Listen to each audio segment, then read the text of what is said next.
ассалому алайкум шунавандаҳои гиромӣ. гуфторамонро аз силсилаи хониши адабӣ оғоз менамоем.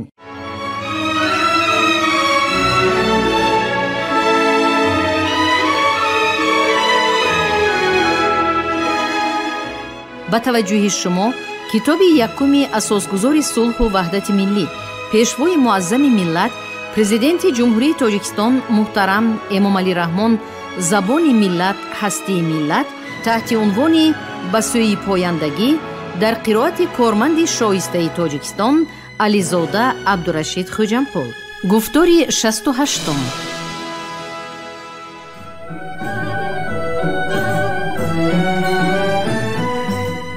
نشر اثر دو جلده پیشوای ملت امامعلی رحمان زبان ملت هستی ملت را تحول بنیادی در جاده علم زبانشناسی معاصر تاجیک ارزیابی نمودن به مورد است.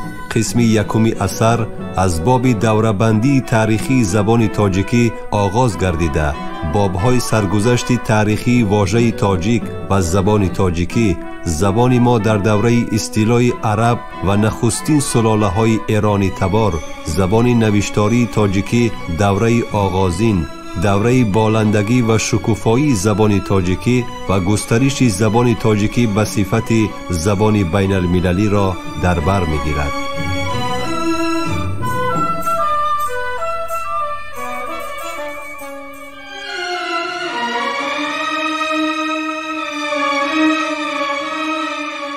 خصوصیت دیگری اثر در آن ظاهر می گردد که راجع به دوران سلطنت هر یک سلاله معلومات دارای خاراکتری سیاسی، اجتماعی، تاریخی و فرهنگی فراهم آمده مخصوصیت اثرهای به زبان تاجیکی تالیف گردیده هر دور توضیح می گردند. ترتیب اعضای جمله در فارسی دری دوره اول.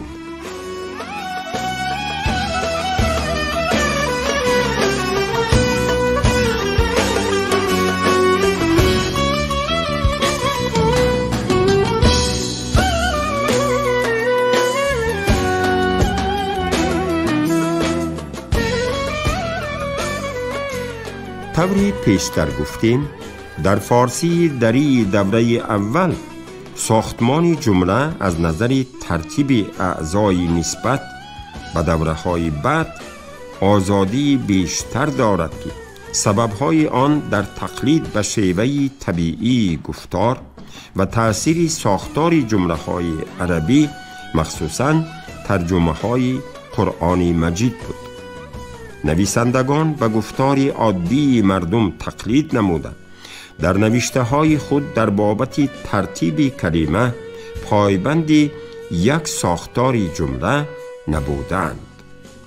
ترتیب معروفی که در آثار نثر این دوره معمول و مشاهده می شود چنین است: یکم، در جمله های ساده اول مبتدا که با اسم یا جانشین افاده می یابد، بعد از آن اعضاهای پیرو و در آخر جمله خبر می آید که بیشتر با فعل افاده می شود. پیش از دیگر اعضای جمله آمدن خبر: پوشیده است علم او بر اهل آسمان و زمین.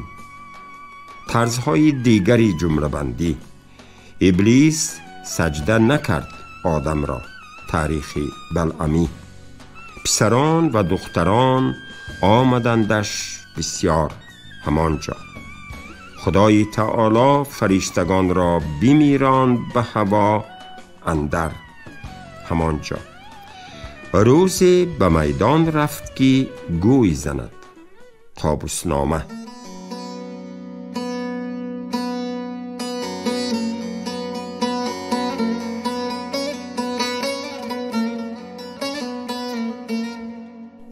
دویم، در دوره های بعدی ترتیب اعضای جمله ثبات پیدا می کند، یعنی مبتدا در آغاز، فعل، خبر در پایان و دیگر همه اعضای پیروی جمله در میان این دو پایه اساسی جمله قرار می گیرند.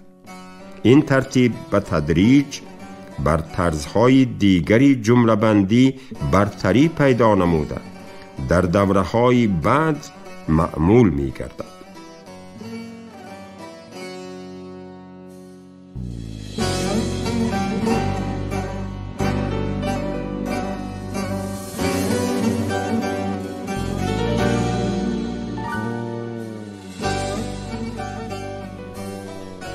بعضی نمونه های ترتیبی معمول اعضای جمله در این دوره که زبانشناسان در آثار خود آوردند چنین است.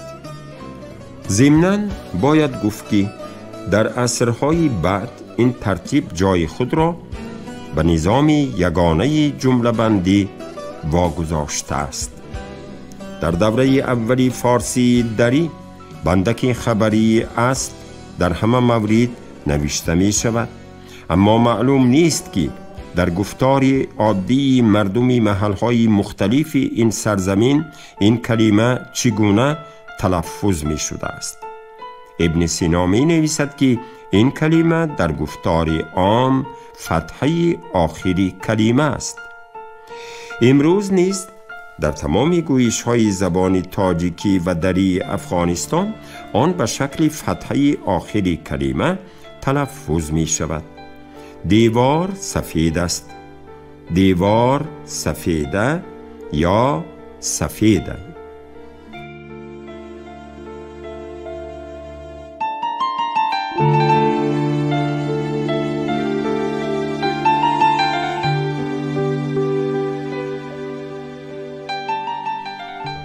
مطابقت اسم جامع. در اصطلاح زبانشناسی اسم جامع کلمه‌ای است که در شکل تنها ولی در معنی جمع باشند، مانند لشکر، گروه، خلق و مانند آنها.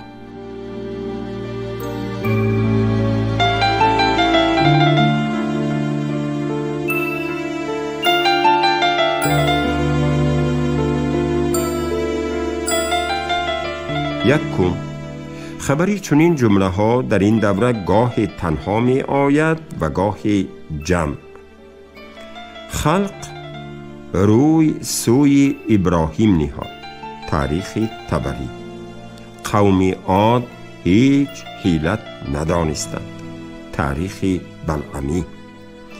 از بدی او لشکر بر او کینور گشته بود. قابوسنامه.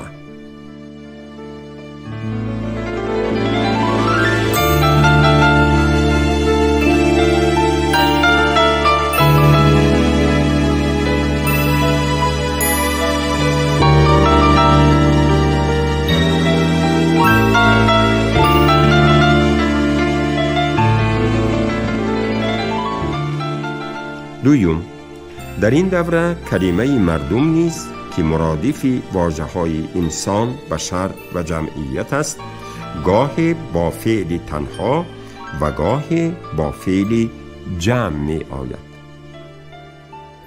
مردم شهر آمدن گرفت، فوج فوج. تاریخ بیهقی.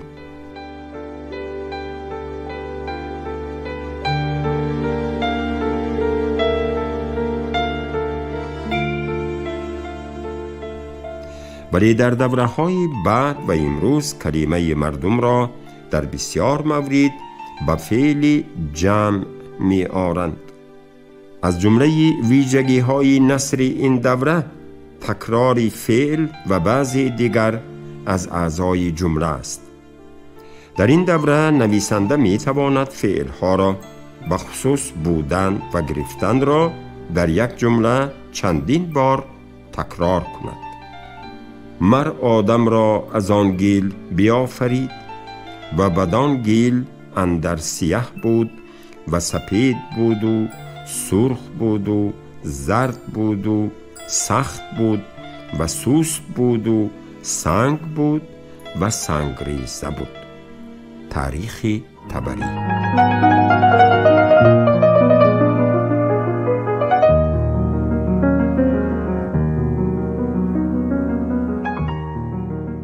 در دوره‌های بعد این تکرار ناپسند شمرده شده از بین می رود.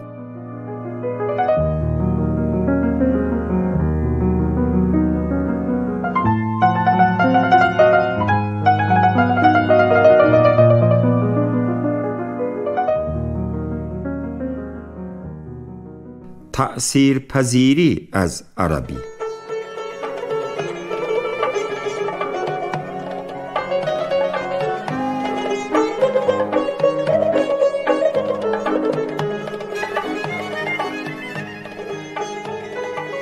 در ترجمه آیات قرآن مجید بر اثر دقت و احتیاط مترجمان در بسیار مورد آیات قرآنی را تحت لفظی ترجمه کرده، گاه ساختار جمله را نیز عیناً مطابق اصل عربی آوردند. این حادثه خلاف ترتیب جمله بندی تاجیکی فارسی دری است و در نثر کتاب‌های مستقل به این زبان آن کم دیده می شود.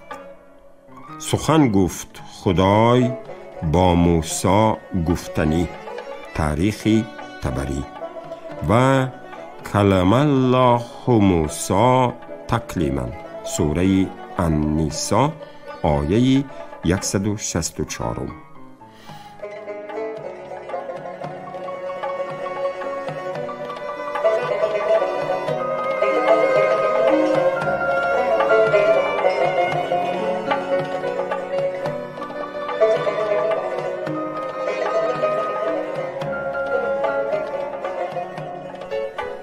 یکی از خصوصیت‌های دیگری نثر این دوره کوتاهی جمله‌ها می باشد که یا مستقلند و یا به یکدیگر با پیوندک‌های پی هم می پیوندند.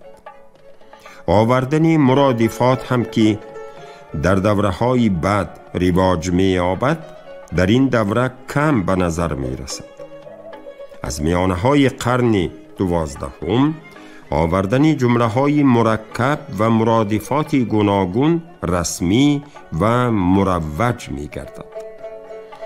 خلاصه زبان تاجیکی فارسی دری تا حمله مغول ناوابسته از حوادث روزگار و شیب و فراز تاریخ ویژگی‌های ناب زبان اصیل را در خود نگاه داشته توانسته است که در نبرد و مجادله با زبان توانای دینی و اداری و دولتی این زمان، زبان عربی، نه تنها استادگری کند بلکه تدریجاً در سرزمین وسیع از هند و چین تا آسیای صغیر به زبان بین المللی تبدیل یابد.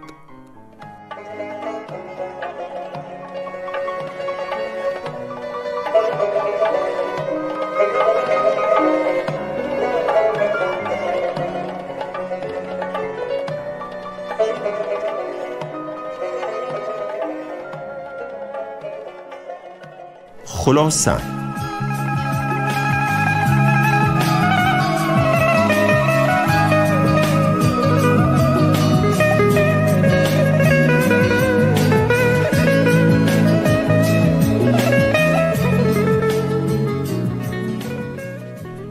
به طور بسیار مختصر نتیجه بررسی علمی تاریخ زبان تاجیکی فارسی دری از دوره‌های باستان تا آستانه حمله مغول که ما از منابع گذشته و آثار علمی محققان معاصر پیدا کردیم به شرح زیر است.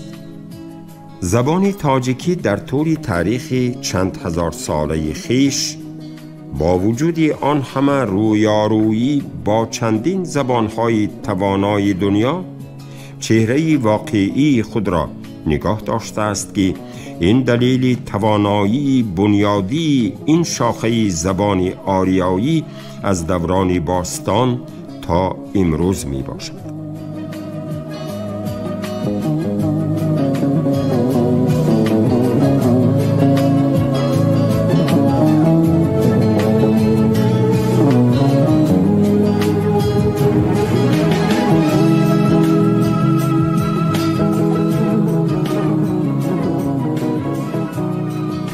دوم، یکی از مهمترین دلیل‌های ردناپذیر در مورد تاریخ و پیوند نژادی مردمان آریایی و یا به اصطلاح دیگر هندو ایرانی مشترکات و شباهت و همگونی های زبانی مردمان آریایی ایرانی و آریایی هندی محسوب می شود.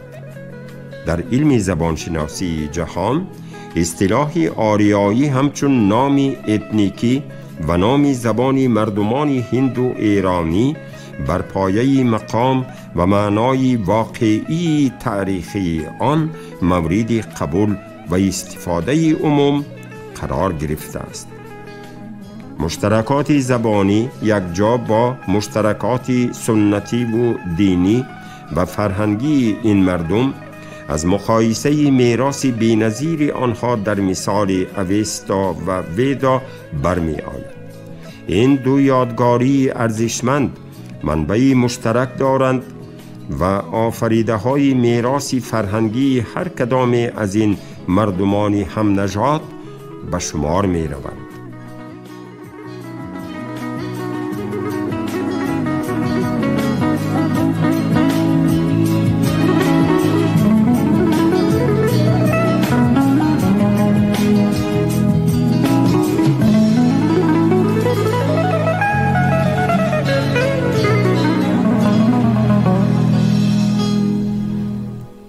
سیوم،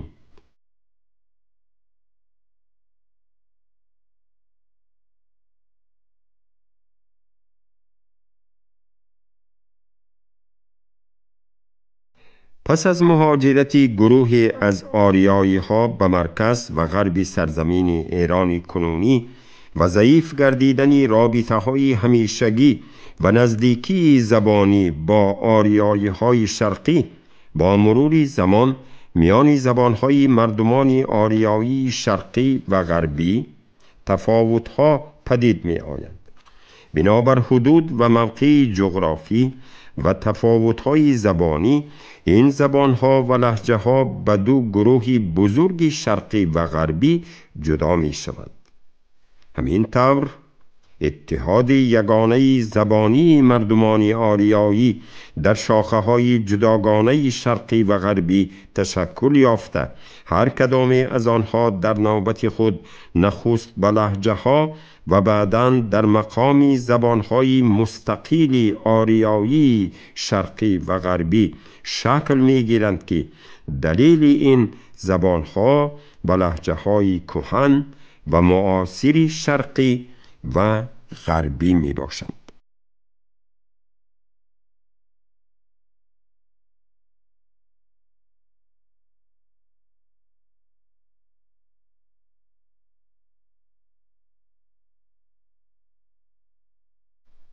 چهارم، مهاجرت قبیله های آریایی به سرزمین های دیگر باعث پراکندگی آنها شده و این دلیل تحول اجتماعی و گوناگون شدن زبان مادری ایشان در سرزمین های است که در آنجا بعد از مهاجرت جایگزین شدند. آن قوم های آریایی که در خراسان و ماوراء النهر ساکن شدند، به مرور زمان فرهنگ های خویش را پرورش دادند و دولت های خود را بنیاد نهادند که از تشکیل دولت‌های پیشدادی و کیانی، ظهور دین زردشتی و ترویج زبان اوستا عبارت است.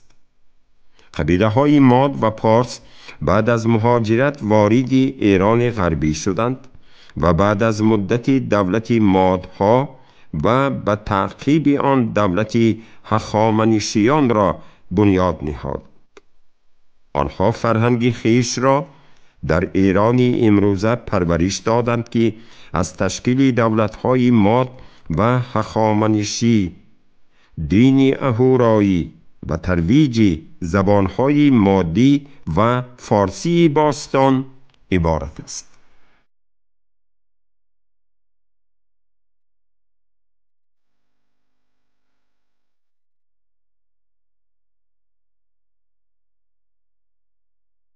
پنجم، دوره‌بندی تاریخ انکشاف زبانهای ایرانی را از زمان پیدا شدن اولین نوشته‌ها و آثار با زبانهای ایرانی، مخصوصاً آثار زبان فارسی باستان، به 3 دوره جدا می کنند.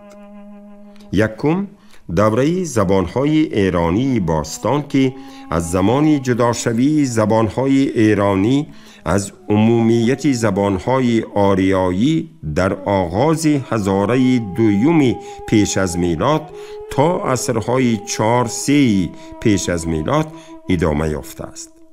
از این دوره، یعنی دوره وجود داشتن یک زبان عمومی و مشترک ایرانی که محققان آن را مادر زبان یا زبان بنیاد پایه ایرانی نامیدند، هیچ آثاری باقی نمانده است و آن را اساساً بر پایه مواد زبانهای هندی و اوستایی برقرار می کنند که خیلی سطحی و ناپرره است. موافق سند و دلیل‌های تاکنون به دست آمده، زبانهای ایرانی دوره باستانی زبان اوستایی از نام کتاب اوستا، زبان فارسی باستان مادی از نام قبیله های ماد و سکیفی از نام قبیله های ایرانی سکایی حوزه بحر سیاه و دشت های نزد والگا می باشند. دوم، دوره میانه یا دوره عصر میانگی رشد زبانهای ایرانی، این نام شرطی بوده، به اصطلاح دوره عصر میانه فن تاریخ ارتباط ندارد. این مرحله از عصرهای 4-3 پیش از میلاد تا سده‌های 8-9 بعد میلاد ادامه داشته است. زبانهای این مرحله رشد زبانهای ایرانی: فارسی میانه، پارتی، سغدی، خوارزمی، سکایی، علنی، سرمتی و باختری را کوشانی، تخاری یا بلخی در بر می گیرند. سیوم، دوره نو یا دوره نوی انکشاف زبانهای ایرانی. این مرحله از عصرهای 8-9 بعد میلاد شروع شده تا امروز ادامه دارد. زبانهای نوی ایرانی تقریباً 40 زبان را تشکیل می دهند که آنها فارسی، تاجیکی، دری 3 گونه یک زبان حساب می شوند. هزاره، پشتو، افغانی، اسیتینی، علنی، کردی، بلوچی، تاتی، تاریشی، گیلانی، مازندرانی، تبری، زبانهای پامیری، بدخشانی از جمله شغنانی، روشانی، خوفی، برتنگی، آراشاری، سریکوری، وخانی، یزغلامی، اشکاشیمی، منجانی، آرموری، پرچی، یغنابی، زبانها و گویشهای خردی مرکز و غرب ایران، یزدی، گبری، نتنزی، خوری، سیمنانی، لسگردی، سرخیی، سنگیساری، شمیرزادی، تاکیستانی و دیگر منطقه های ایران می باشد. بعضی زبانشناسان این گروه بندی را به گروه های زبان های متروک ایرانی، زبان های باستانی و دوره میانه و زبان های معاصر ایرانی جدا می کنند.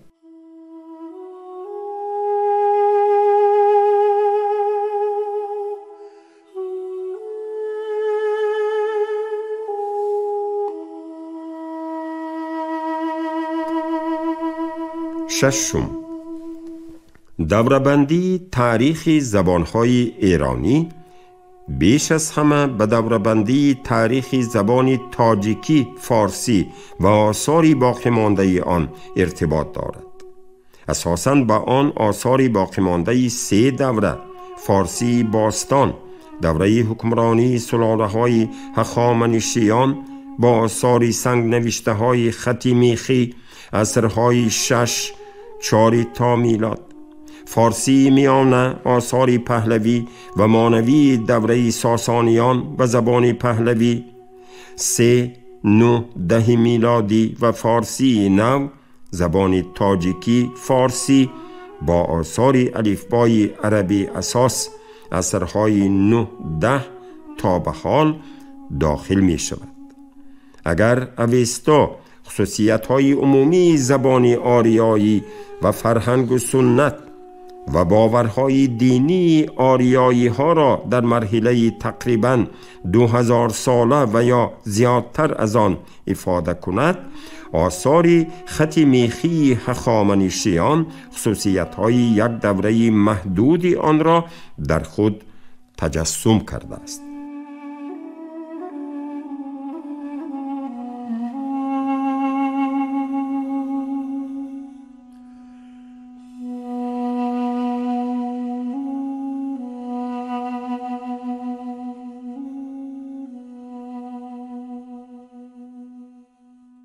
هفتم، مقایسه کتیبه های بیستون داریوش کبیر و کتیبه رباطک شاهنشاه کوشانیان کنیشک اول و بعضی دیگر دلیل و سندهای در سالهای آخر پیدا شده ثابت می سازد که اصطلاح آریایی همچون نام زبان عمومی مردمان ایرانی تبار تا آخر دوره کوشانیان کبیر رایج بوده است.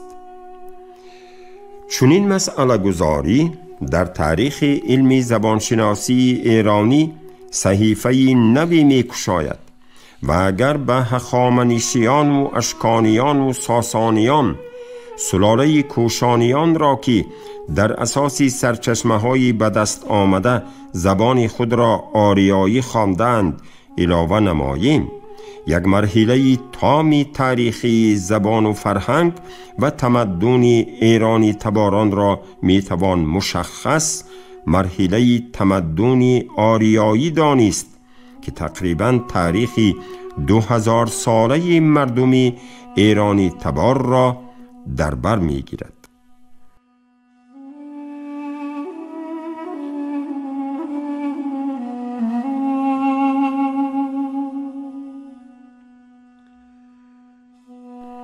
هشتم، زبان تاجیکی فارسی دری یگانه زبانی است که میتوان تاریخ تشکل آن را به 3 مرحله تقسیم کرد و پیوند متصل آن را مورد پژوهش قرار داد. زبانهای دیگری ایرانی از قبیل کردی، تاریشی، پشتو، پامیری، منجانی و غیره سابقه زبانی بیواسطه ندارند. زبان سغدی نو یا یغنابی یک لهجه زبانی سغدی بوده آثاری به دست آمده از زبان سغدی میانه از لحاظ خصوصیت‌های زبانی از زبان یغنابی فرق می کند. زبان تاتی نیز یکی از لهجه‌های کنار بحر خزری زبان فارسی میانه به حساب رفته از زبان پهلوی یا فارسی میانه تفاوت‌های زیاد دارد. زبان اسیتینی به واسطه علنی به زبان سکیفی یکی از زبان‌های سکایی میرسد، ولی بین آنها فاصله تقریباً 2000 ساله وجود دارد.